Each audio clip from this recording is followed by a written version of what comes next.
మీకు వందనాలు తండ్రి. గౌరవ పాత్రులకు దేవానికి స్తోత్రాలు నాయన. మా పరలోకపు తండ్రి, పరిశుద్ధుడా, ప్రేమగల దేవా, కృపగల వాడా, నీకు వందనాలు తండ్రి. అయా మమ్మల్ని నీ కృపలో బలపరిచి కాపాడి ఈ జూలై మాసంలో ఈ 4వ ఆదివారం తండ్రి 27వ తారీఖులోనికి మమ్మల్ని తెచ్చిన దేవా స్తోత్రాలు. మీ తండ్రి నిలిపిన తండ్రి మీకు స్తోత్రాలు. సహవాసం మాకు ఇచ్చావు దేవా. మీకే ప్రణతులు, స్తుతులు, స్తోత్రములు చెల్లిస్తున్నా. నీ ఘనమైన నామములకు నమస్కారములు ప్రభు. పరిశుద్ధుడా నీకు స్తోత్రములు. గొప్ప దేవానికి స్తోత్రాలు. కరుణమైన తండ్రి మీకు వందనములు చెల్లిస్తున్నా. నీ ఘనమైన నామమును బట్టి స్తుతిస్తూ నీకే సమస్త మహిమ ఘనత ప్రభావములు ఆరోపిస్తున్నాము తండ్రి. స్తోత్రం. ఈ సమయంలో వాక్యంలోకి వెళ్ళుచుండండి దేవా. మీ ఆత్మతో మీరు బలపరచండి ప్రభువా. నీ సన్నిధిని మాతో ఉంచండి నాయనా. మీకు స్తోత్రాలు దేవా. నీ పరిశుద్ధాత్మతో నింపండి. మీరే మాట్లాడి మహిమతో మా మంచి బోధకుడైన యేసు నామములో అడుగుచున్నాము తండ్రి. ఆమేన్. కూర్చున్నాం.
ప్రభు నామమును బట్టి కృపయు సమాధానం మనకి కలుగుగాక.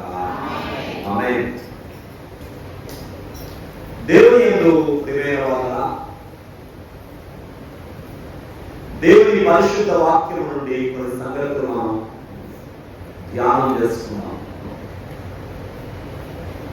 మనం గత 2 వారాలుగా దేవాలయంలో ఉన్న లేక దేవుడు ఇశ్రాయేలు ప్రజలకు నిర్మించినటువంటి లేక వారితో ఉండడానికి ఆయన నిర్మించుకున్న లేక ఇశ్రాయేలు చేత నిర్మించిన ప్రత్యక్ష గుడారం గురించి మనం చూసాం. మొదటి వారం అంటే 2వ వారం ప్రత్యక్ష గుడారంలోని భాగాల గురించి మనం వివరించుకుంటూ వచ్చాం. ఆవరణ ద్వారం, ఇత్తడి బలిపీఠము, ఇత్తడి గంగాళం, పరిశుద్ధ స్థలంలో ఉన్న దీపవృక్షము, ధూపవేదిక, సన్నిధుల వల్ల అతి పరిశుద్ధ స్థలంలో ఉన్న నిబంధన మందసం 7 అంశాల గురించి మనం 2వ వారం క్లుప్తంగా జ్ఞాపకం చేస్తాం. 3వ వారం అంటే గతించిన వారం దేవాలయంలో ఆవరణలో ఉన్న ఇత్తడి బలిపీఠాన్ని గురించి మనం క్లుప్తంగా కొన్ని విషయాలు నేర్చుకోవడానికి ప్రభు అవకాశం ఇచ్చారు. ఈరోజు మనం పరిశుద్ధ స్థలంలో ఉన్న వస్తువులను చూద్దాం. ఏ స్థలం అండి? పరిశుద్ధ స్థలం. పరిశుద్ధ స్థలంలో 3 విభాగాలు మనకు కనబడతాయి. 3 భాగాలు. అందులో ఒకటి సన్నిధుల వల్ల, 2 ధూపవేదిక, 3 దీపవృక్షం. ఇవాళ మీతో నేను సన్నిధుల బల గురించి చెప్పాలి, కానీ రేపు ఆల్రెడీ మనకి సంస్కారాలు కనుక బలం గురించి, సంస్కార గురించి రేపు వారం మనం వస్తుంది కనుక రేపు వారం మనం జ్ఞాపకం చేస్తున్నాను. ఇవాళ ధూప ధూపవేదికల గురించి చెప్పాలని ఇష్టపడుతున్నాను. దేవాలయంలో 2 బలిపీఠాలు మనకు కనబడుతుంది. ఒకటి బయట ఉన్న బలిపీఠం, అది ఎత్తడి బలిపీఠం. లోపల బలిపీఠం ఇది బంగారు బలిపీఠం లేక ధూపవేదిక. బయట ఉన్నది ఇత్తడితో చేసిన బలిపీఠం అయితే లోపల ఉన్నది బంగారంతో చేసిన బలిపీఠం. ఈ రెండింటికి తుమ్మకర్ర మాత్రం మామూలే, తుమ్మకర్రతో చేస్తారు. బయట ఉన్న బలిపీఠానికి ఇత్తడి రేపు కొద్దిగా, లోపల ఉన్న బలిపీఠం లేక ధూపవేదిక కూడా తుమ్మకర్రతో చేస్తారు. దీనికి బంగారు రేపు పొదగడం అనేది చేయండి. దేవుని బిడ్డలారా, గుడార వెలుపల మరి ఉన్నటువంటి బలిపీఠాన్ని ఇత్తడి బలిపీఠము లేక దహన బలిపీఠం అంటే, లోపల బలిపీఠం మరి దానిని బంగారు బలిపీఠం లేక ధూపవేదిక అనే మాటలు మనం చూస్తా ఉన్నాం. పరిశుద్ధ స్థలంలో ఉన్న ఆ 3 వస్తువులు 3 రకాలైన విధానం చెప్తున్నాయి. ఒకటి బల్ల, అంటే సన్నిధి రొట్టెల బల్ల, ఆహారానికి గుర్తుగా ఉంటే. దీపవృక్షం సాక్ష్యానికి గుర్తుగా ఉంటే. ధూపవేదిక ప్రార్థనకు గుర్తుగా మనకి కనబడతా ఉంది. ఈ యొక్క ధూపవేదిక గురించి మనం చెప్పుకునే వాళ్ళ ఈ ధూపవేదిక 2 భాగాలు కనబడుతుంది.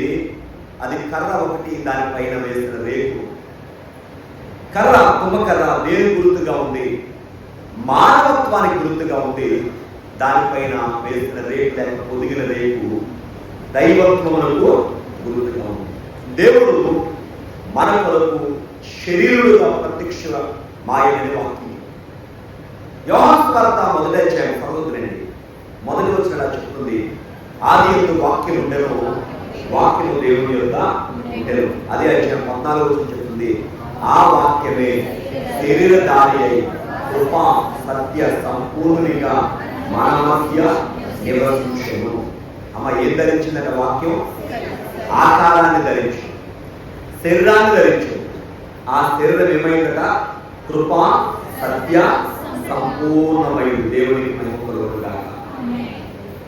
ఈ యొక్క 2 బలిపీఠాలు అంటే బయట ఉన్న ఇత్తడి బలిపీఠం, లోపల ధూపవేదిక 2 రకాలైన సంపూర్ణతలు మనకి సూచిస్తూ ఉన్నాయి. ఎలాగంటే, ఒకటి పాపికి రక్షకుడు అవసరం, విశ్వాసికి యాజకుడు అవసరం. చెప్పడం, పాపికి రక్షకుడు అవసరం, విశ్వాసికి యాజకుడు అవసరం అని చెప్పడం ఏంటంటే, పాపికి రక్షకుడు అవసరం, విశ్వాసికి యాజకుడు అవసరం. పాపికి రక్షకుడు అవసరం, ఆ రక్షణకు సాదృశ్యంగా ఉన్నదే ఇత్తడి బలిపీఠం అయితే. విశ్వాసికి యాజకుడు అవసరం, ఆ యాజకత్వానికి సాదృశ్యంగా ఉన్నదే దేవాలయంలో ఉన్న ఈ ధూపవేదిక. అమ్మా, ఇత్తడి బలిపీఠం లేకుండా ఈ బలిపీఠం లేదు. ఇత్తడి బలిపీఠం అనుభవం లేకుండా ఈ బంగారు ధూపవేదిక దగ్గరికి రాలేదు. సిలువ లేకుండా రక్షణ లేదు. యేసయ్య త్యాగము లేకుండా మనకి నిత్య జీవము లేదు అన్న సత్యాన్ని మనం గమనించాలి. కనుక ఇవాళ మనం కొన్ని మాటలు ఇక్కడ జ్ఞాపకం చేసుకుని మనం ముందుకెళ్దాం.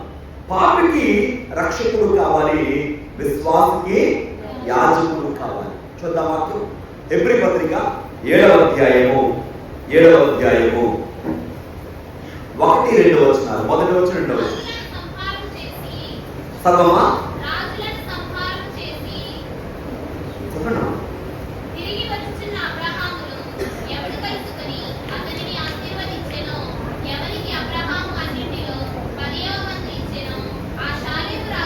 ఆ షాలేము రాజును మహోన్నతుడైన దేవునికి యాజకుడై ఉన్నాడు. ఆ కింద రాయబడింది, అతను తల్లి లేని వాడును, తండ్రి లేని వాడును, వంశావళి లేని వాడును, జీవిత కాలానికి ఆదియును, జీవములకు అంతము లేని వాడునై ఉండి దేవుని కుమారుని పోలి ఉన్నాడు. ఈయన దేవుని కుమారుని. ఇందాక మీతో అన్నట్టుగా పాపికి రక్షకుడు అవసరం, విశ్వాసకి యాజకుడు అవసరం. మనం ఇత్తడి బలిపీఠం దగ్గర ఆగిపోకూడదు. దేవుల్లో ఆ సంపూర్ణతలో మనము సాగిపోవాలి. చాలా మంది ఎక్కడ ఆగిపోతున్నారంటే అక్కడే ఆగిపోతున్నారు.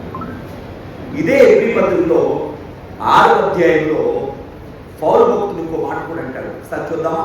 హెబ్రీ పత్రిక 6వ అధ్యాయం మొదటి వచనం.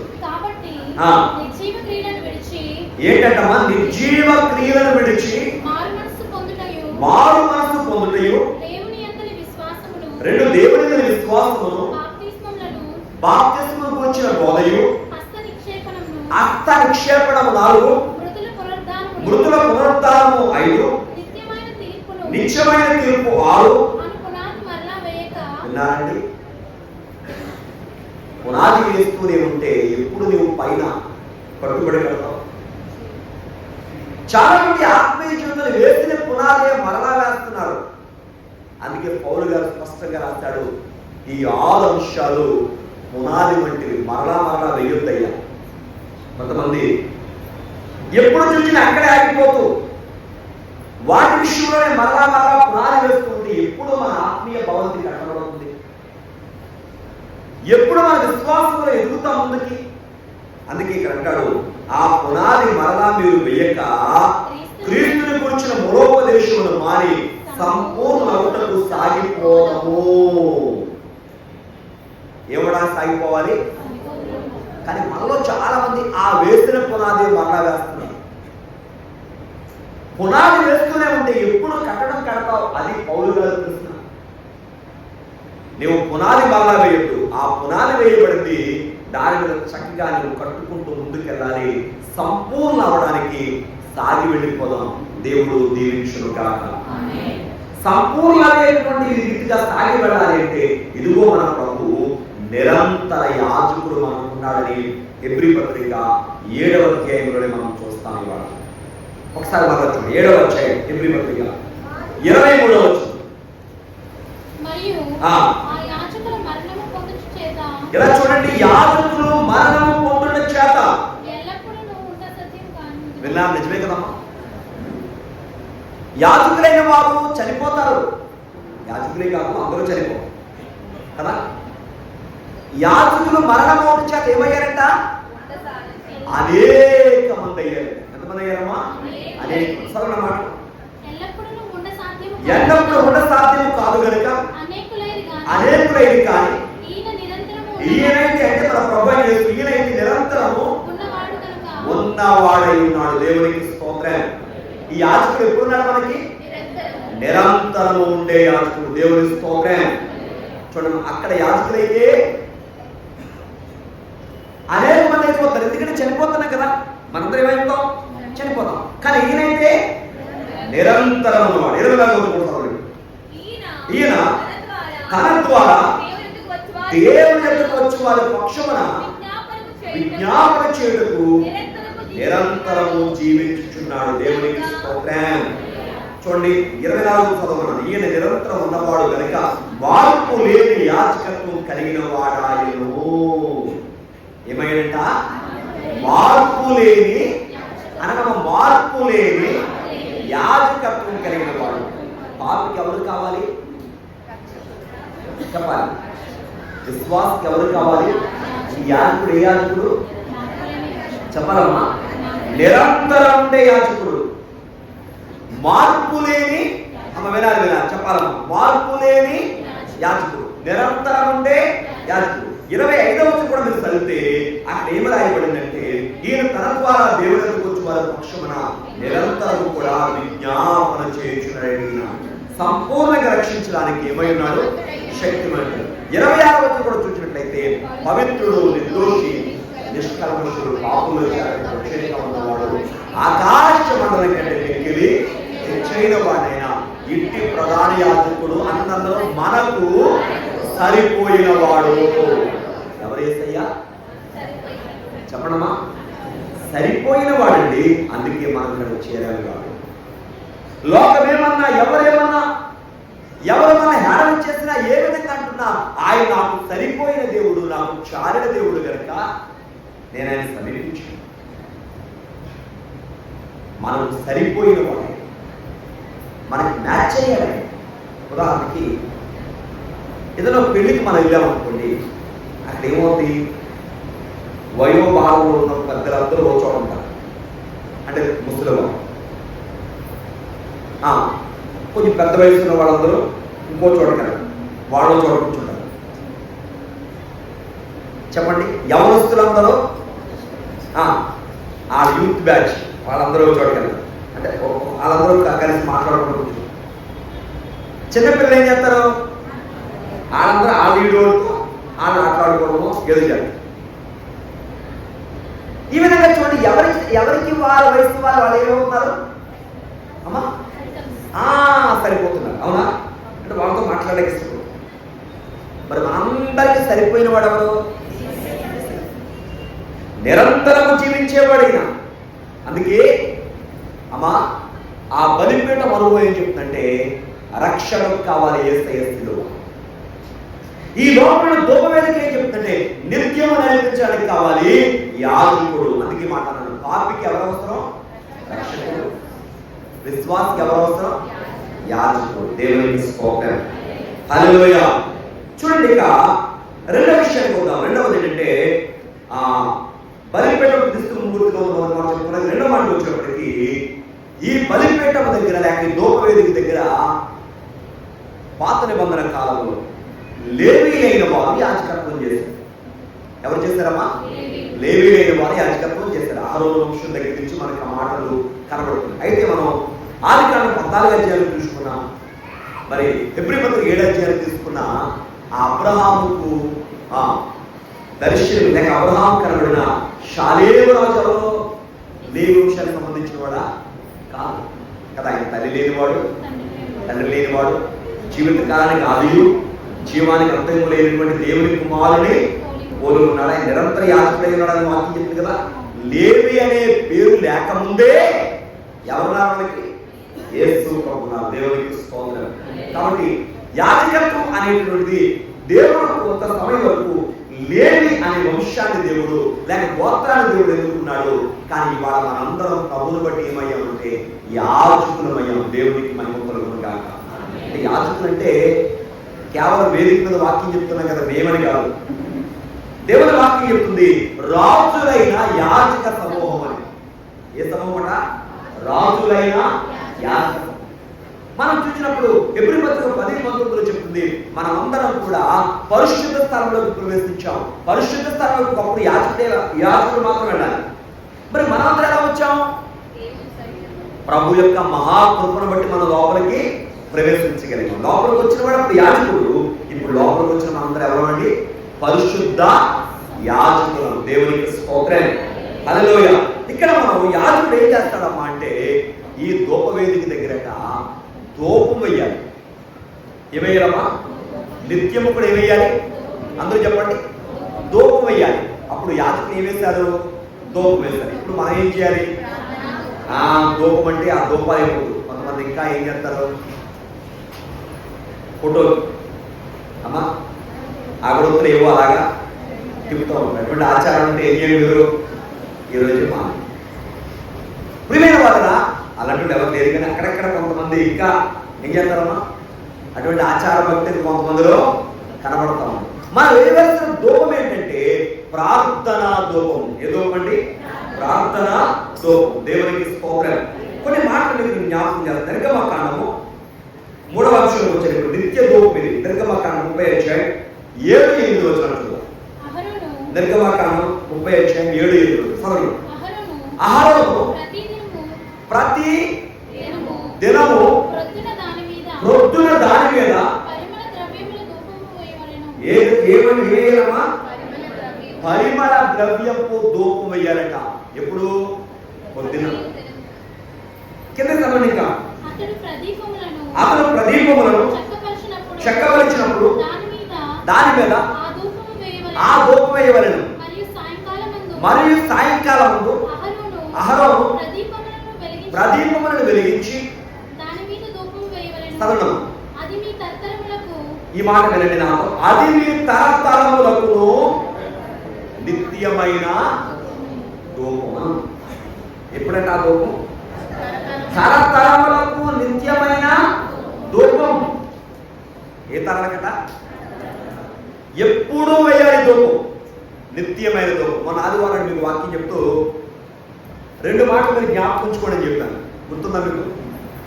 మర్చిపోయినప్పుడు ఆ దేవాలయంలో ఉన్న బలిపీఠం మీద అగ్ని నిత్యము, మీకు కొంచెం జ్ఞాపకం వచ్చినట్టు దేవుని స్తోత్రం. ఆ యొక్క బలిపీఠం మీద అగ్ని ఇవ్వాలమ్మా, నిత్యము వెలగ. ఇంకో మాట జ్ఞాపకం ఉంచుకోమని చెప్పిన మాట మర్చిపోయినప్పుడు, బలిపీఠమునకు తమను ప్రతిదీ పరిశుద్ధమే. దేవునికి స్తోత్రం. ఇక్కడ మాట జ్ఞాపకం ఉంచుకోండి ప్రాముఖ్యంగా, ఇది నిత్యమైన ధూపం అని బైబిల్ చెప్తుంది. ఏ ధూపమా? ఎప్పుడైనా కాదు. యాజకుడు ప్రతి ఉదయము ప్రతి సాయంకాలం ధూపం వేయవలసిందే. అది నిత్యమైన ధూపం. మరి మనమే ధూపం వేయాలమ్మా అంటే ప్రార్థనా ధూపము. చెప్పడమా? స్తుతుల ధూపము. దేవునికి స్తోత్రం. యాజకుడు మాత్రమేనా? కాదు. ప్రతి ఇంటిలో మనం ఏమేయాలి? ప్రతి ఇంట్లో మనం ఉదయ సాయంకాలం ఏం చేయాలమ్మా? ప్రార్థన చేయాలి. దేవునికి మహిమ కలుగును గాక. మన ఇంట్లో నిత్యము కూడా ఏ ధూపం దేవునికి చెందాలి, లేకపోతే ఏ ధూపం వేయాలంటే ప్రార్థనా ధూపం, స్తుతుల ధూపం. చాలా మంది ప్రార్థన అన్నప్పటికీ చాలా మంది వచ్చారు. ఏమండి? ప్రార్థన చేసేటప్పటికీ, ప్రార్థన అనేటప్పటికీ చాలా మొదలుపెట్టు. ప్రార్థన అంటే దేవునితో మాట్లాడాలి. ప్రార్థన అంటే దేవునితో సహవాసం. ప్రార్థన అంటే దేవునికి సమీపం. దేవునికి స్తోత్రం. మనం వేయవలసిన ధూపం ఏంటమ్మా? ప్రార్థనా ధూపం. దేవునికి అనుకూలంగా కొన్ని మాటలు ఇక్కడ వాక్యం నుండి జ్ఞాపకం చేస్తానండి. ఎఫెసీ పత్రిక 6:18 చూద్దాం. ఎఫెసీ పత్రిక 6:18. ఆత్మ వలన ఏ సమయం అండి?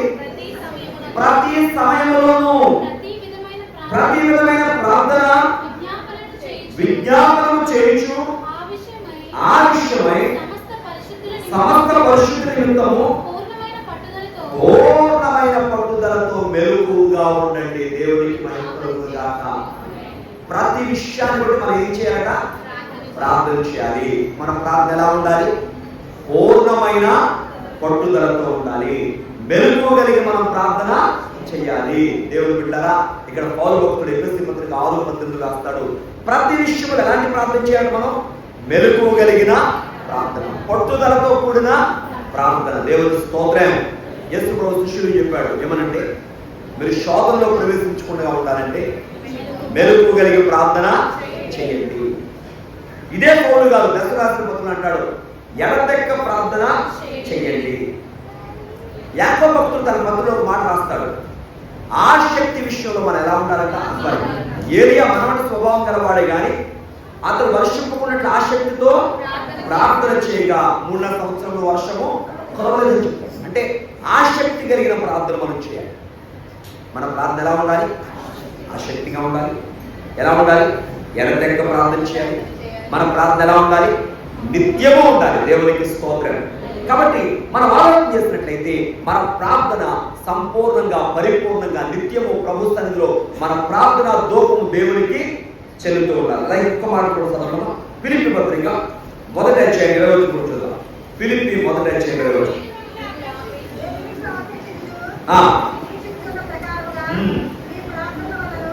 మీ ప్రార్థన వలనను యేసుక్రీస్తు ఆత్మ నాకు సమృద్ధిగా కలుగుట వలనను ఆ ప్రకటన నాకు రక్షణార్థముగా పరిణమించిందని ఎరుగుదును. దేవుని స్తోత్రం. కాబట్టి ప్రార్థన యొక్క ఫలితం, ప్రార్థనలకు గొప్పతనం, ప్రార్థన సంపూర్ణత గురించి రాస్తా ఉన్నాడు పౌలు భక్తుడు. దేవుని బిడ్డలు గమనించండి. అయితే పూర్వకాలంలో ఈ ధూపం ఎలా వేసేవారో చూద్దాం. ధూపం వేయడానికి ఆధారం కావాలి కదా. ధూపం అంటే ఏంటమ్మా? అప్పుడు ధూపం వేయడానికి ఏం కావాలి? దేవుడు గురించి చెప్పాడు. అవేంటో చూద్దాం. నిర్గమకాండం 30:34 మరియు యెహోవా మోషేతో ఇట్లా నేను నీవు పరిమళ ద్రవ్యములను ఏంటమ్మా? పరిమళ ద్రవ్యములు ధూపం వేయడానికట పరిమళ ద్రవ్యములు కావాలి. ధూపం వేయడానికి ఏం కావాలి? పరిమళ ద్రవ్యములు. మనం సాధారణంగా చూడండి, ఆయా సందర్భాల్లో ఏం చేస్తారు? ధూపం వేస్తారు. ఆ ధూపం వాసన ఎలా ఉంటుంది మనకి చెప్పడమా? సువాసనగా ఉంటుంది, అవునా? ఇక్కడ పరిమళ ద్రవ్యములు అనే మాట చూసినప్పుడు 4 కనపడుతున్నాయి మనం. అవి ఏంటో చూద్దాం. సరళం అనగా 1 జటామాంసి, 2 గోపి చందనము, 3 గంధపు చెక్క. వాటి కింద ఏం రాయబడిందంటే సాంబ్రాణి కూడా రాయబడింది. చూసుకోండి, స్వచ్ఛమైన సాంబ్రాణి. ఈ 4 ఏమేయాలట? ధూపం వేయడానికి ఏమేయాలమ్మా? ఈ 4. మరో చోట బైబిల్లో ఉంది, అన్య ధూపం వేయుద్ధం. ఏంటమ్మా? అంటే ప్రభు చెప్పింది, దేవుడు చెప్పింది. అన్య ధూపం అంటే ఎందుకు కొన్ని కలిపినా తీసేసిన ఏమవుద్ది?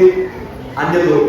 చాలా మంది ప్రార్థన చేసినప్పుడు సొంత జ్ఞానంతో, సొంత తెలివితో, పొడి పొడి మాటలతో ప్రార్థన చేయాలి. దేవుడు అంటాడు ప్రార్థన. అందుకే 5 పాట రాస్తున్నారు, సొంత శక్తితో కానీ సొంత బుద్ధితో కానీ నేను తెలుసుకోలేను, కలుసుకోలేను. మన సొంత జ్ఞానం, సొంత బుద్ధి ఎక్కడ తీసుకెళ్దామని? దేవుడి దగ్గర తీసుకెళ్తామా? తీసుకెళ్తాం. అందుకే దేవుడు వేయమన్న పరిమళ ద్రవ్యం ఇది. జటామాంసి, గోపి చందనం, గంధపు చెక్క, వీటితో కలిపి సాంబ్రాణి, స్వచ్ఛమైన సాంబ్రాణితో కలిపి ఏమేయాలి? ధూపం వేయాలి. దేవునికి స్తోత్రం, హల్లెలూయా. అవేంటో మీకు 2 మాటలు చెప్పి నేను ముందుకెళ్ళాను. అయితే ఇక్కడ దానికి ముందు మన ప్రభు నిరంతర యాజకుడని చెప్పాం కదా, ఆయన నిత్యము ఆత్మలో ధూపం వేశారు. అదే ధూపం అంటే ప్రార్థన. అవి ఎలా 4 మాటలు చెప్పి తర్వాత ఈ 4కి కొన్ని అర్థాలు చూసి మనం ముందుకెళ్దాం. చూడండి ఒకసారి, ప్రభు ఆత్మలో ఆనందం. లోకాసు వార్త 17 చూద్దాం.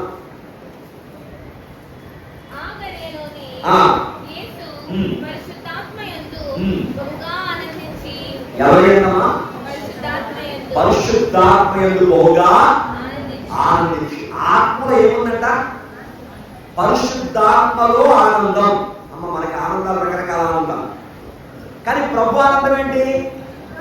పరిశుద్ధాత్మలో ఆనందం. చూడండి, ఇక్కడ ఒక మాట చెప్తాను. లోకాసు వార్త 10 యేసు ప్రభు శిష్యుల్ని 70 మంది శిష్యులు ఆయన ఏర్పాటు చేసుకుని, ఆయన ఏ ఊరైతే వెళ్ళబోతున్నారు ఆ ఊరు 2 పంపించాడు. ఆయన ఎందుకని? సేవ చేయడానికి పంపించాడు.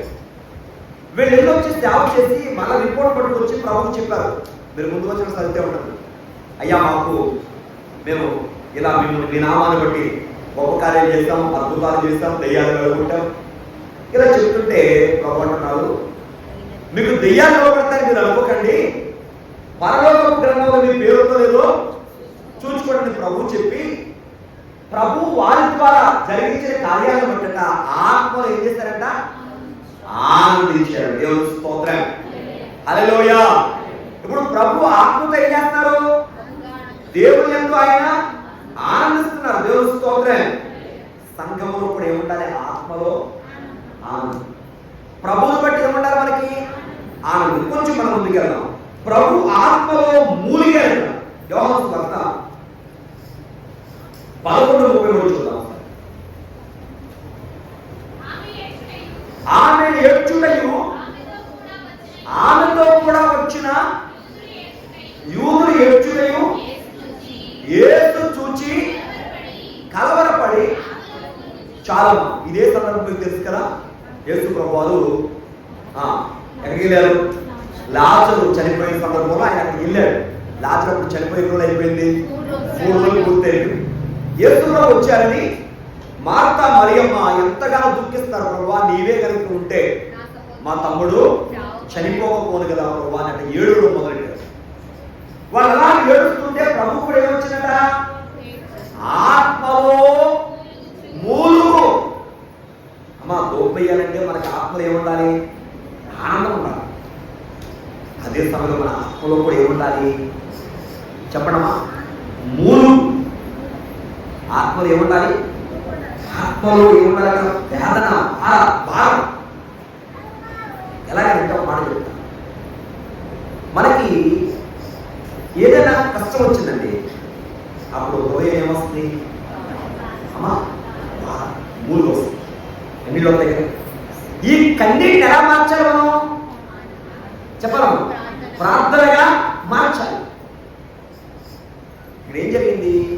వాళ్ళు కన్నీరు కాస్తున్నారు. మా అక్క మరి ఇద్దరు, అయ్యా నీవే కనుక ఉంటే మా తమ్ముడు చనిపోకూడదు ప్రభా అని ఏడుస్తా ఉంటే ప్రభు కూడా ఏమొచ్చిందట? ఆత్మలో మూలుగు. దేవునికి స్తోత్రం. ఎక్కడ మూలుగండి? ఆత్మలో మూలుగు వచ్చింది. వచ్చి ఏం చేశాడు? తర్వాత వచ్చాయి.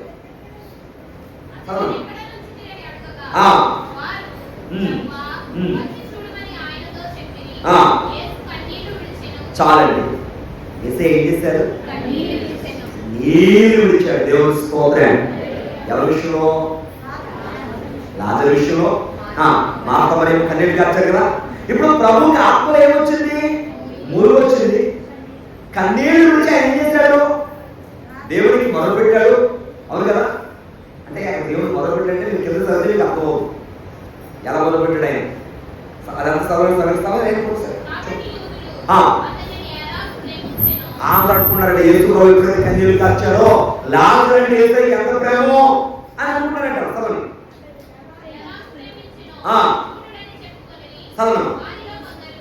వారిలో కొందరు కొంతమంది కామెంట్ మొదలెడతారు కదా. కొంతమంది బాగా చెప్పుకుంటారు. ఏమంటే యేసు ప్రభు లాజరు అంటే ఎంత ప్రేమ చేస్తాయి అని చెప్పుకున్నారు. మంచిదే.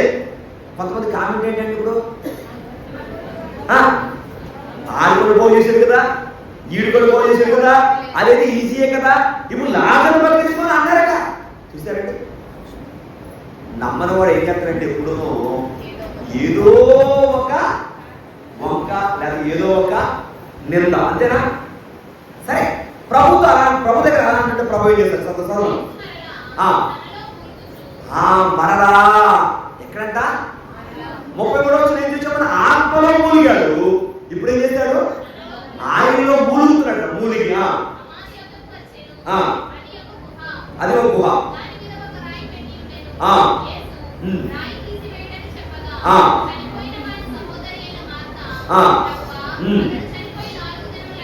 చూడండి, ఇక్కడ ప్రభు ఆ రాయి తీయించారు. ముందైతే వాళ్ళు అలా అన్నారు.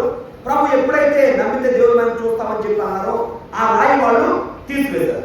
రాయి తీసివేసిన ప్రభు ఏం చేశారు? 40 రోజులు చూడండి. అంతటా ఆ రాయి తీసివేసి యేసు కన్నుల పైకెత్తి, తండ్రి నీవు నా మనవి విన్నందుకు స్తుతులు చెల్లిస్తున్నాను. నీవెల్లప్పుడు నా మనవి వినుచున్నావని ఎరుగుదును.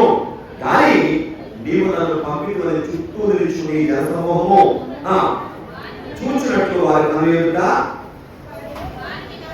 వారి నిమిత్తమై ఈ మాట చెప్పింది అని చెప్పాను. దేవునికి స్తోత్రం.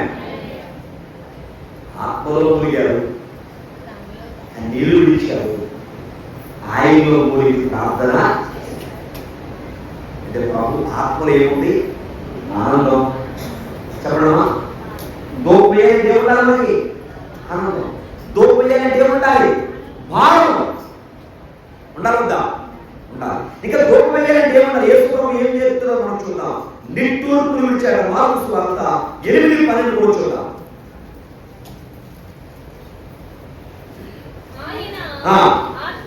ఆత్మయందు నిట్టూర్పు విడిచి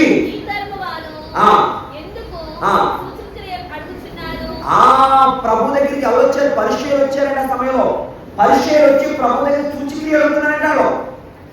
అప్పుడు ప్రభు ఆత్మల నిట్టూర్పు విడిచి ఈ తరం వారు ఎందుకు సూచిక్రియ అడుగుతున్నారు? ఈ తరం వారికి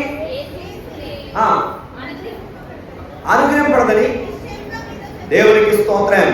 ప్రభు ఆత్మలో చూడండి ఏం కనబడుతున్నాయి మనకు. ఒకటి ఆనందం, ఒకటి కన్నీళ్ళు, దుఃఖం, ఒకటి నిట్టూర్పు, 3 4 చూస్తే ఆయన ఆత్మలో అన్ని తెలుసుకున్నాడు. దేవుని స్తోత్రం. మార్కు సువార్త 2:8 మనం చూస్తే అక్కడ కొంతమంది పరిచయులు ప్రభు గురించి వ్యతిరేకంగా మాట్లాడుతుంటే ఆయన ఆత్మలో తెలుసుకున్నాడన్నమాట. దేవునికి స్తోత్రం. చూసారా, అంటే ప్రభు ఆత్మలో ఏం చేస్తారు, తెలుసుకున్నారు. దేవునికి స్తోత్రం. హల్లెలూయా. అమ్మా, గోపు వేయడానికి మన ఆత్మీయ అనుభవం ఎలా ఉంది? ఏమి తెలుసుకుని మనం చేస్తున్నాం? తెలియకుండా చేస్తే ప్రయోజనం కాదు. అందుకే ప్రభు సంపాదిస్తున్నారమ్మా, మీరు మీకు తెలియని దాన్ని ఆరాధిస్తున్నారు, మేము మాకు తెలిసిన దాన్ని. దేవుని స్తోత్రం. తెలుసుకుని మనం ఆరాధించాలి దేవుణ్ణి. అవునా కదా? అవును. ఇప్పుడు ప్రభుకి పాత్ర మందిరంలో నిర్గమకాండం 35 వాళ్ళు దోపు వేయడానికి ఎందుకు కావాలి? జటామాంసి, గోపి చంద్రము, గంధపు చెక్క, చెప్పాలి, స్వచ్ఛమైన దేవుడి స్తోత్రం. ఇది దేవుడు చెప్పిన దాని ఏమన్నా పరిమళ ద్రవ్యము అనడం. ఈ 4 కలిపి ఏమైంది? ఈ 4 పేరు చెప్పండి. పరిమళ ద్రవ్యం. విడగొడితే ఎన్ని ఉన్నాయి అందులో? 4. అలాగే మనం కూడా ప్రభు దగ్గర రావాలంటే 4 పరిమళాలు ఉన్నాయి. అప్పుడు మనం వేసే దూపం దేవుని దగ్గర స్ట్రైట్ వెళ్ళిపోతే ఏ వేలు అనిపించండి. అప్పుడు అతను అర్పణ బట్టి నీతిమంతుడని తీర్పు పొందని బయట చెప్తుంది కదా. మనం ఇచ్చేది కూడా దేవునికి ఇష్టమైనదిగా మారాలంటే మనం కూడా ఈ 4 లక్షణాలు మనం. అందులో మొదటి లక్షణం చెప్పడమా? పరిశుద్ధత. ఏం చెప్పండి? గట్టిగా చెప్పాలి. పరిశుద్ధత. వాక్యం చూద్దామా? తిమోతికి రాసిన మొదటి పత్రిక 2:8. ప్రతి స్థలమందును పురుషుల కోపమును. ఏంటమ్మా? పురుషుల కోపమును. ఒకసారి ఈ మాట మొగోడు చదవాలని నేను ఆశపడుతున్నాను. తిమోతికి రాసిన మొదటి పత్రిక 2:8. ప్రతి స్థలమందును ఏమి లేని వాళ్ళు ఉన్నారంట. పురుషుల గురించి చెప్తున్న వాక్యం. ఏమి లేని వాళ్ళు ఉండాలి. మా ఆడబిడ్డకి చూడలేదు ఇప్పుడు. కోపమును. పాస్టర్ గారు మీరు అలా చెప్తున్నారంటే ఆడవాళ్ళు కోపం లేదా అని డౌట్ రావచ్చు. ముందు ఇక్కడ ఉన్న వాక్యం ఆడకి ఉన్న తర్వాత చెప్తారండి. ఏమి లేని వారు చెప్పాలమ్మా. కోపమును సంశయమును లేని వారిగా ఉండాలంట. ఏముండకూడదంట? చాలా ప్రమాదం. ఏంటి సంశయం అంటే అనుమానం, కోపం. కొంతమంది చూడు, కోపం వస్తే ఎన్ని రోజులైనా మాట్లాడుకోరండి. మా మగవాళ్ళు అందరూ అలా ఉంటారని నేను అనుకున్నాను. దేవుని స్తోత్రం. కోపాన్ని ఏం చేయాలి అమ్మా? సూర్యుడు అస్తమించేటప్పుడు మన కోపం తగ్గిపోవాలి. ఎప్పుడు తగ్గిపోవాలి కోపం? సూర్యుడు అస్తమించేటప్పటికి మన కోపం ఏమైపోవాలి?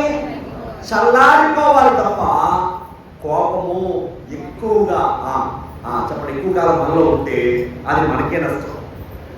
కోపం మనలో ఉంటే ఏం చేస్తాడ? మన కుటుంబాలు అనాథాలు పెరుగుతాయి. కాబట్టి కోపం ఉండొచ్చు కానీ అది నీలో నిలవడదు. ఆ కోపం ఎక్కువ కాలం నీలో బయట కోపపడు కానీ వేగపడి పాపము. కోపం ఉండొచ్చు కానీ సూర్యుడు అస్తమించేటప్పుడు ఏమైపోవాలి? కింద రాయబడి స్థలం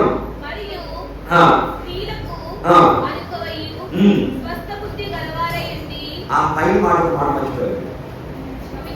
పవిత్రమైన చేతులెత్తి ప్రార్థన చేయాలంటే అమ్మా ఆ 4 విధములైనటువంటి కలిపితే సుగంధ సంభారం, లేకపోతే సుగంధ పరిమళమైంది, పరిమళ ద్రవ్యమైంది. ఇదిగో మన ప్రార్థన ఈ 4 కలిపితే దేవునికి పరిమళ ద్రవ్యం అవుతుంది. అది మొదటి ప్రార్థన. నీ పవిత్రమైన చేతులు అన్నమా. దేవుని స్తోత్రం. హల్లెలూయా. ఏ చేతులట?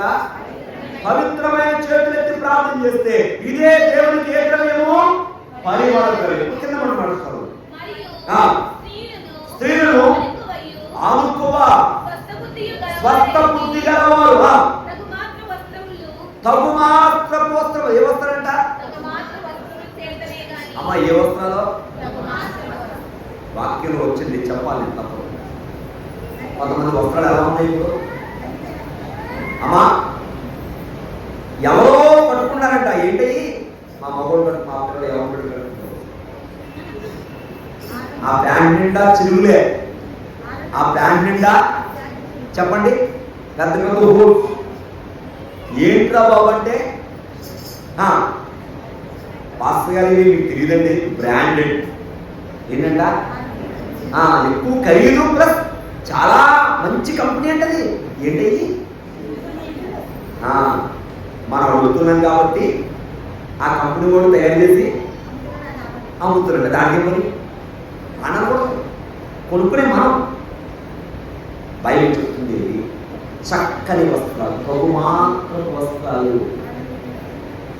నీ వస్త్రధారణ నీట్గా ఉండాలి. ఎవరో వేసుకున్నట్టు వేసుకోవాల్సిన అవసరం లేదు. రోజే దేవస్థాయి గారు ఒక చోట వాక్యం చెప్పాలని వెళ్ళారు. అదే ఒక ప్రాంతానికి వెళదామనుకున్నారు. సరే వాళ్ళు ఎందుకు అక్కడికి వెళ్ళలేదు, తిరిగి వచ్చేస్తారు. వచ్చి ఇక్కడ ప్రార్థన చేస్తాను, ప్రభా ఈ రోజు ఎవ్వరికి ఏం చెప్పలేకపోయాను వాక్యం, అయ్యా నేను మహిమపరచలేకపోయిన రోజు అని ప్రార్థన చేసుకుంటాడు. ప్రభు వచ్చారంట ఈరోజు అన్ని రోజుల కంటే ఎక్కువ సమాప్తి చేసేవారు. దేవుని స్తోత్రం. ఏంటి ప్రభా ఎవరికి చెప్పలేదు, ఎవరితో ఏమి నేను మాట్లాడలేదు, అసలు వాక్యం చెప్పలేదు, రోజు తెలవలేదు, ఎవరికి చెప్పలేదు అయ్యా అంటే అప్పుడు అన్నారు, నువ్వు నడిచి వెళ్ళిపోతుంటే ఆ నడికెంత బాగుందో, దైవజనుడు అంటే ఇలా ఉండాలి అని చెప్పుకున్నాయా, అది మంచి స్వభావం. చెప్పండి, మన గోడ ముఖ్యమా, మన నడక ముఖ్యమా, మనం చెప్పేది ముఖ్యమా, మనం నడిచేది ముఖ్యమా? మనం చూస్తున్నారా, జనం చెవులో మట్టు వింటున్నారా? వింటున్నారా కరెక్టే, కానీ చూచేది ఎక్కువ ప్రభావం చూస్తుంది కదా. కాబట్టి జాగ్రత్తమైన వల్ల వాక్యం చెప్తుంది, నీవు దేవునికి వాళ్ళు పరిపడతలో మొదటిది చెప్పండి, పవిత్రమైన చేతులు, పవిత్రమైన మనస్సు, నిష్కళంకమైన మనస్సు. దేవుని స్తోత్రం. తిమోతి రాసిన మొదటి పత్రిక 4:11 కూడా చూద్దాం. అమ్మా తిమోతి రాసిన మొదటి పత్రిక 4:11, నీ యవ్వనమును బట్టి ఎవరు నిన్ను తృణీకరింపనీయకుము. అమ్మాకి ఈ వాక్యం మనం చదువుతున్నాం కదా. యవనస్తులు అంటే బలవంతులు. చెప్పడమా, యవనస్తులు అంటే ఎవరో గట్టి చెప్పాలి. ఏ పని చేయాలని యవనస్తులు చేస్తారా? వయసు గతించుకుని చేయగలరా? చేయరు కదా. యవనస్తులే చేయాలని చేస్తారు. యవనస్తులు అంటే దేవునికి ఇష్టం. యవనస్తులు అంటే కుటుంబంలో చెప్పండి, వాళ్ళు రాబోయే తరానికి పెద్దలు. యవనస్తులు అంటే ఏ పని చేయాలని అక్కడే వాళ్ళకి గుణాన్ని పడుతుంది. కానీ జాగ్రత్త జాగ్రత్త జాగ్రత్త, యవనస్తుల అదే టయానికి సాతానుడు ఏం చేస్తున్నాడు, యవనస్తులను చెడగొట్టడానికి ప్రయత్నం చేస్తున్నాడు. అంటే బైబిల్ ఒక మాట, యవనస్తులు తప్పక తొట్టులు. ఎక్కడుంది? యెషయా 40:30 చదవండి. యెషయా 40:30 త్వరగా.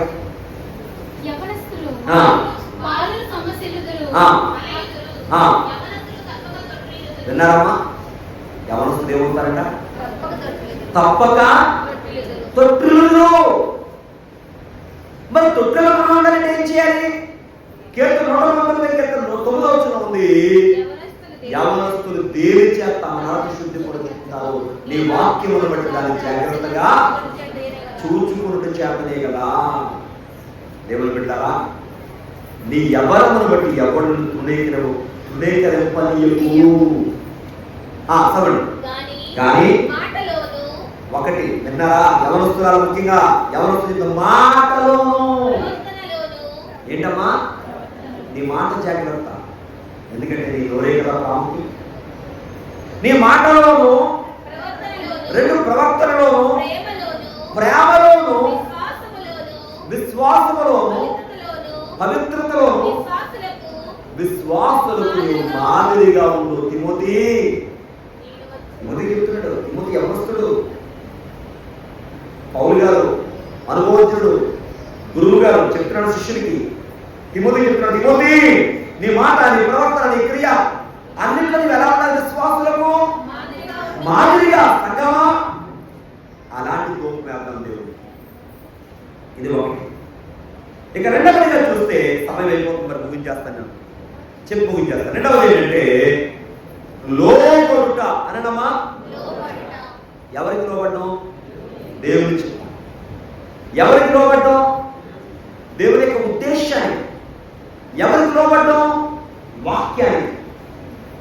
చూడండి, యోహాను రాసిన మొదటి పత్రిక 5:14 చూడండి.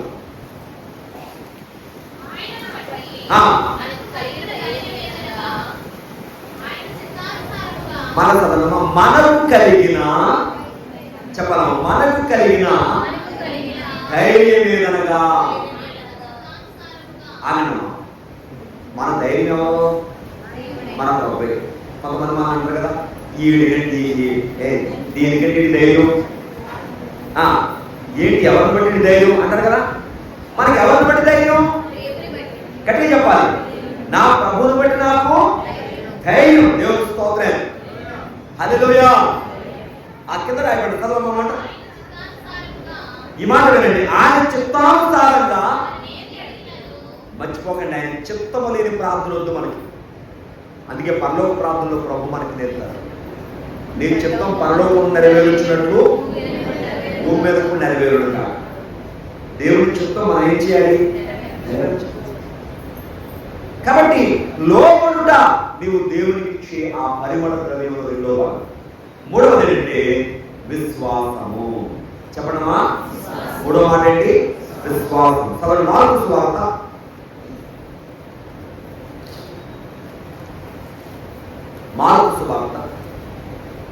11:24. అందుచేత ప్రార్థన చేయనప్పుడు మీరు అడుగుచున్న వాటిని పొంది ఉన్నామని నమ్ముడి, దేవునికి మహిమ కలుగును గాక. మనం ఏది అడుగుతున్నామో అది ఏం చేయాలి? పొందుతున్నామని నమ్మాలి. నమ్ముతున్నామా? ప్రార్థన చేస్తాం, నమ్ముదాం. దాన్ని నెరవేర్చడం ప్రభువు పని, దాన్ని జరిగించడం ప్రభువు పని. అడగడం ఎవరి పని? మన పని. నెరవేర్చడం ఎవరి పని? దేవుని పని. దేవుని స్తోత్రం. హల్లెలూయా. విశ్వాసముతో మనం దేవునికి ఏమి వేయాలి? అమ్మా, దోపు వేయాలి. ఇదిగో పరిమళ ద్రవ్యంలో ఏమన్నారు మనకి? విశ్వాసము. ఆగాడ వారు దేవునికి ఇచ్చేది జటామాంసి, గోపిచందనము, గంధపు చెక్క, స్వచ్ఛమైన సాంబ్రాణి. ఇప్పుడు దేవునికి ఇచ్చేది పవిత్రమైన చేతులెత్తి ప్రార్థన చేయడం, పరిశుద్ధ హృదయం ఇవ్వడం ఒకటైతే, రెండవది దేవుడికి లోబడి ఆయన చిత్తం తెలుసుకోవడం రెండవది అయితే, మూడవదిగా విశ్వాసముతో మనం ప్రార్థన చేయడం, విశ్వాసముతో మనం జీవించాలి. అబ్రహాము దైవ చిత్తానుసారంగా వెళ్ళాడండి. అందుకే ఆయనకు దేవుడు పేరు పెట్టాడు విశ్వాసులకు. ఎక్కడ అనుమానం రాలేదండి. సంఘం కూడా ఎలా ఉంటారంటే అనుమానానికి చోటు వద్దండి. దేవుడికి అప్పగిద్దాం, అదే ఖచ్చితంగా జరిగింది. ఒకవేళ దేవుడి చిత్తం లేదనుకోండి, దేవుడితో మంచిది మనకి ఆయన చేస్తాడు తప్ప మన ఎన్నడూ కూడా బాధపడాల్సిన పని లేదు. దేవుడికి మనకి ఒకరు కాక. ఇక్కడ కొన్ని మాటలు చెప్పాలనుకున్నాను. ఎబ్రీ పత్రిక 11 చెప్తుంది, విశ్వాసములను నిరీక్షించబడు వాటి యొక్క రూపాన్ని చెప్తుంది. మనకి అదృశ్యమైన ఉన్నవరణానికి రుజువు. అదే 6 చెప్తుంది, విశ్వాసం లేకుండా ఎవరు దేవుని ఇష్టడుగా ఉండలేరు. యెషయా గ్రంథంలో మనం చూస్తున్నాం 26, 28, 16లో విశ్వసించేవాడు కలవరపడ్డాడు. యెషయా 26:3 చెప్తుంది, ఎవరి మనస్సు నీ మీద ఆనుకున్న వారిని మోక్షాన్ని గలవానిగా యాదగిరి అతను నీ నియమించాడు. దేవుడు స్తోత్రం. తర్వాత 4వ విషయం నిరీక్షణ. ఏంటమ్మా? చాలా మంది వాడు ఏమి లేదండి, నిరీక్షణ లేక ఏమైనా కూడా. కాబట్టి నిరీక్షణ కలిగిన వారమై మనం ముందుకు సాగాలి. నిరీక్షణ ఎంతో ప్రాముఖ్యమైనది. మనం నిరీక్షణ కలిగి ఉండాలి. వాక్యం మనం రక్షణ నిరీక్షణ స్థిరస్థానాన్ని ధరించుకున్నామని దశరథ పత్రిక 1:5 చూస్తాం. కాబట్టి ఈ 4 కూడా పరిమళ ద్రవ్యములు అన్నమా. పరిమళ అయితే ఈ పరిమళ ద్రవ్యానికి ప్రిజర్వేటివ్ ఒకటి ఉందట, ప్రిజర్వ్ చేయడం. ఈ పరిమళ ద్రవ్యాన్ని ఏం చేయాలి? ప్రిజర్వ్ చేయాలి. ఇప్పుడు మనకి ఫ్రిడ్జ్లు వచ్చినాయి కదండి అమ్మా. పూర్వకాలం ఫ్రిడ్జ్లు ఉన్నాయా? ఉప్పులో దాచేవారు. ఆ వస్తువు పాడకుండా ఉండాలని ఏం చేయాలి? ఉప్పులో దాయాలి. అందుకే ఊరగాయలు ఏమంటారు? ఎక్కువ కొన్ని ఏం చేస్తారు, ఊరబడతారు ఉప్పు. ఎందుకని? ఇప్పుడు ఫ్రిడ్జ్ వచ్చినాయి కదా, నైట్ వండుకున్న కూర ఎవరికైనా మిగిలితే ఎవరికైనా ఫ్రిడ్జ్ కూడా మనం తినేది. ఇప్పుడు ఏం చేస్తున్నాం? ఫ్రిడ్జ్లో పెట్టేయడం, మళ్ళా వేసి మళ్ళీ తినేయడం. రకరకాల కాకుండా ఎందుకని? అన్నీ నిలబడిపోతున్నాయి. అవి వేడి చేసుకుని మళ్ళీ ఏం చేస్తున్నాం? అమ్మా అలా అన్నిసార్లు వేడి చేయ, అసలు వేడి చేయడం తప్పు. ఒకసారి వండుకొని తినేదే కొంత తక్కువ నష్టం ఉంది. దేవుడు స్తోత్రం. అక్కడైతే ఉప్పు, ఇవన్నీ దేవుళ్ళ కలపాట, ఉప్పుతో కలపని వాక్యం చెప్తుంది. ఉప్పు దేని గుర్తుగా ఉంది అంటే మనం గమనించినప్పుడు వాక్యం చెప్తుంది ఉప్పు అమ్మా మన యొక్క విశ్వాస జీవితానికి మాదిరి. ఒకసారి చూద్దాం వాక్యం, మత్తయి సువార్త 5:13 చూద్దాం. మత్తయి సువార్త 5:13 కొత్తగా. మీరు లోకములకు ఏమై ఉన్నారు? దేవునికి స్తోత్రం. మనందరం లోకానికి ఎవరమాట? ఉప్పు అనమ్మా. ఉప్పుగా ఉండాలి, మనం ఉప్పుగా ఉండకూడదు. కొంతమంది చూడండి మాట్లాడుతుంటే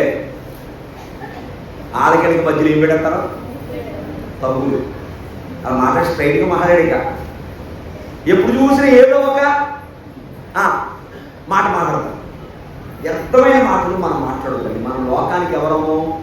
ఉప్పు. ఆ కింద ఇంకో మాట్లాడాడు ఏసయ్య, ఉప్పు నిస్సారం అయితే దేని వల్ల సారం పొందును? బయట పాడవేయబడ్డారు. ఎందుకు పలికరండి? సంగమా, ఉప్పు వలె మనం సారంగా ఉండాలి కదా. చూడండి లేవీకాండం 2వ అధ్యాయం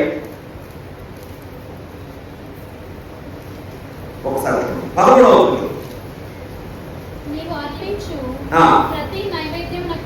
చూడండి లేవీకాండం 2:11 చదువుతున్నా కదా. నీవు అర్పించు ప్రతి ఏం చేర్చాలండి? ఉప్పు చేర్చాలి. దేవునికి స్తోత్రం. హల్లెలూయా. మనం దేవుని ఎప్పుడు ఎలా ఉండి ఉప్పు వలె సారంగా ఉన్నాడు. దేవుని స్తోత్రం. కూరలో ఉప్పు అంటట, అన్ని వేసి చూడు, నన్నే చూడండి. ఉప్పు లేకపోతే కూరదు కదా. ఒక వంట అయినట్టు అన్నింటి రెడీ చేసుకుని పని మీద బయటికి వస్తున్నాడట. ఆ టేబుల్ మీద అన్ని రెడీ చేసాడు. వంట చేయడానికి అన్ని కావాలి కదా. మాంసం కూర అన్నమాట. మసాలాలు, కారం, ఉప్పు కూడా. ఉప్పు ఎంత వేస్తాం? తక్కువే కదా. అన్ని రెడీ పెట్టుకెళ్ళాడు. ఇది బయటకు వెళ్ళిన తర్వాత ఈ బలమైన పదార్థాలు మాట్లాడుకున్నాయంట. మాంసం అన్నట, నేను లేకపోతే కూర చేయాలి పడితే నాదే కదా కూర ఉందట. మసాలాలు ఉన్నాయంట, నేను లేకపోతే రుచి అవుతుంది అన్నాడు మసాలా. కారం ఉందట, నేను లేకపోతే ఎవరో చెప్పకూడదు అంటున్నాడు కారం. ఉప్పు ఇది అనుభవందట. ఇది అంత ఉప్పు చదివి కదా, తప్పు వేస్తాం కదా మనం. ఇప్పుడు ఎన్ని సామాన్లు ఎంత చూసిస్తే పక్కన డస్ట్బిన్ కూడా పోయింది. ఏది ఈ వంట లోపలికి వచ్చి వంట వండేసాడు అనుకున్నాడు. పక్కన పెట్టాడు కదా, వేస్తే కదా అన్ని వేసేది కూడా వేసేది అనుకున్నాడు ఆయన. కానీ తినేటప్పుడు తీయలేదు. అందుకే అన్నాడు అన్ని ఏది చూడు, నన్ను చూడు. నిజమే, అది ఏమవుతుంది? రుచి వస్తుంది. మనం లోకానికి ఎవరమాట? ఉప్పు ఉన్నాం. దేవునికి స్తోత్రం. ఉప్పులా సారంగా ఉండాలి తప్ప నిస్సారంగా మనం ఉండడానికి వీలు. దేవునికి స్తోత్రం. హల్లెలూయా. చూడమ్మా, నీవు అర్పించే ప్రతిదాన్ని ఏ కలపనంత వాక్యం? ఉప్పు. మనం ఇప్పుడు సారవంతంగా దేవునికి విలువైన వారిగా, ఆసక్తి విషయంలో మాంజులుగా కాకుండా ఆసక్తి కలిగిన వారిగా ఉండాలని దేవుని వాక్యం చెప్తుంది. చివరిగా ఒక్క మాట చెప్పేసి నేను వాక్యాన్ని ముగిస్తానండి. దేవునికి మనం కలుగును గాక. మనం ఒకటి ఏం చెప్పుకున్నాం? బలిపీఠం. అది ఎవరు చూపిస్తుందని చెప్పాం? యేసు ప్రభువుని చూపిస్తుంది. 2, బలిపీఠం దగ్గరికి ఎవరు రావాలి? యాజకుని చెప్పాం. మనందరినీ దేవుడు తన ప్రేమతో తీసుకొచ్చాడు చెప్పుకున్నాం. 3వది నిత్య ధూపం అని చెప్పుకున్నాం. ఆ ధూపం అంతరంగంలో మొదలవ్వాలి. యేసయ్యలో 4 లక్షణాలు చూపించాను. ఆ ధూపానికి ఉండవలసినటువంటి ఆ ధూపం వేయడానికి ఎందుకు కావాలి? 4 ఏంటవి? జటావంశి, గోపీచందనం, గంధపు చెక్క, సాంబ్రాణి, స్వచ్ఛమైన సాంబ్రాణి. ఈ 4 ఏమని చెప్పుకున్నాము? పవిత్రమైన చేతులు లేక పవిత్రమైన మనసు లేక యథార్థమైన జీవితం, 2 లోబడుట, 3 విశ్వాసము, 4 నిరీక్షణ కలిగి మనం దేవునికి ధూపము వేయాలని చెప్తున్నాం. ఈ ధూపానికి ఏం చేర్చాలి? ఉప్పు చేర్చాలి. అలాగే మనకు సారవంతంగా విలువైన వారిగా దేవుని కొరకు పరిపూర్ణంగా ప్రకాశించాలి. అనేక మందికి సారవంతంగా ఉండాలి. ముగింపు ఒక్క మాట చెప్తూ ముగిస్తాను. బైబిల్లో ఒక రాజు ఉన్నాడు. ఆయన పేరు సొలొమోను. ఏం పేరమ్మా? సొలొమోను. ఈ రాజులు ఇద్దరు తిరస్కరించారు. ఒక ఆయన పేరు అదోనియా, మరొక ఆయన పేరు యోవాబు. వీళ్ళిద్దరూ కూడా తిరస్కరించి మరలా రాజుగారి క్షమాపణ పొందుకోవాలని గౌరవ పరిగెత్తుకునే ఆయనకి యోవాబు అని అదోనియా అయినా ఎక్కడ పడ్డాడంటే బయట ఉన్న బలిపీఠాన్ని హత్తుకుని ఏడ్చాడు, క్షమించబడ్డాడు. అది చూసిన రెండవ ఆయన కూడా రాజు గారు క్షమిస్తాడని చెప్పి 2వ అధ్యాయంలో ఇతడు వెళ్ళి దేవాలయంలో ఉన్న ధూపవేదికలు పడుతున్నాడు. కానీ అతనికి క్షమాపణ రాలేదు. ఇతను అత్త చంపబడ్డాడు. ఇద్దరు బలిపీఠాన్ని పట్టుకున్నారు కదా, ఎందుకు చంపబడ్డారు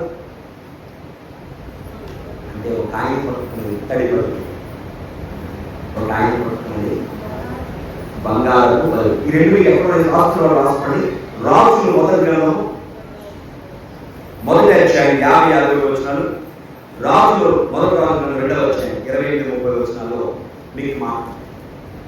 ఒక ఆయన పట్టుకుంది ఏం బలిపెట్టమంటే ఇత్తడి బలి, క్షమాపణ బలి. ఇతడు అక్కడ కాక ఎక్కడ పట్టుకున్నాడు? వచ్చి బంగారు. ఈ మాట వినండి, ముగించేస్తాను. చివరి మాట, క్షమాపణ లేకుండా దేవుని సహవాసం లేదు అనండి. ఆ క్షమాపణ చూపించేది చెప్పండి, శిలువ. అందుకే స్టార్టింగ్ లో చెప్పాను, పాపికి రక్షకుడు కావాలి, విశ్వాసికి ఆ రక్షణ పొందాలంటే ప్రభు శిలువ.